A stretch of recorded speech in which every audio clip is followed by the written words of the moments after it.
O paquete de medidas anticrise aprobado polo Goberno Central para facer fronte ao impacto económico da guerra en Irán xa entrou en vigor, algo que tamén abreu o debate cidadán. O Executivo que preside Pedro Sánchez deu luz verde a máis de 80 medidas que incluen baixadas de impostos, bonificacións e a conxelación dos alugueiros, cun investimento total de 5.000 millóns de euros. Entre as principais actuacións destacan a rebaixa do IVA da electricidade e dos carburantes, axudas directas a sectores como o transporte ou o campo e o reforzo do bono social para os fogares máis vulnerables. Medidas que na rúa se ven de maneira distinta.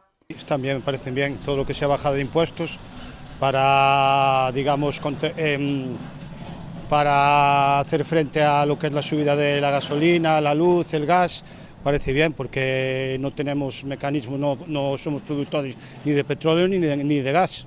En relación, por ejemplo, al tema de los IVAs, la rebaja de los IVAs en los combustibles y en el tema de la luz y tal, puede que se note en un futuro, pero tampoco va a ser un gran cambio. Pues yo lo veo bien, o sea, cualquier cosa que proteja a los ciudadanos ante una crisis económica, pues eso me parece genial. La gasolina está bastante cara y creo que paró ya de subir, pero aún así considero que sigue bastante alta.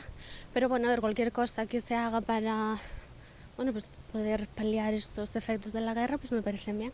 Así mesmo, hai quen, a pesar de estar a favor desta iniciativa, pensa que se podería desenrolar de mellor maneira. Afirman que, tal e como está plantexada, non se vai a solucionar a situación.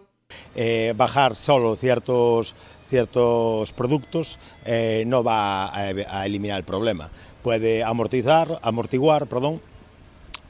una temporada, pero desde luego no es la solución. La gente no va a dejar de utilizar el vehículo porque le bajen 20 céntimos el litro, lo va a dejar de utilizar porque el sueldo no le llegue debido al encarecimiento de los productos, debido a la subida del transporte para traerlos aquí, lógicamente, y eso lo que va a repercutir es en el consumo final, y ese consumo final no se quita simplemente por la luz o por la bajada de la gasolina, sino que se solucionaría a lo mejor también de otra mejor manera por el tema de actualizar un poco lo que es el salario mínimo en atención a las circunstancias excepcionales que están ocurriendo ahora para que la gente pudiera llegar de una manera más holgada a fin de mes. Con todo, aínda que non haxe moita esperanza, a veciñanza espera un cambio real. Hay que verlo, hay que ver si se nota de alguna forma. De momento, a ver, sé que en la gasolinera se nota. No sé muy bien porque ya veníamos de una inflación bastante grande, entonces los precios, aunque no hubiera guerra, ya estaban altos, entonces pues no sé si se notarán o no, la verdad. Espero que sí. Tamén hai quen non se espera melloras, xa que se considera que os 5.000 millóns para paliar esta crise non son abondo. Que 5.000 millones para España no es nada, es populismo puro y duro. O sea, ¿qué se hace con 5.000 millones hoy en día con 58 millones de españoles?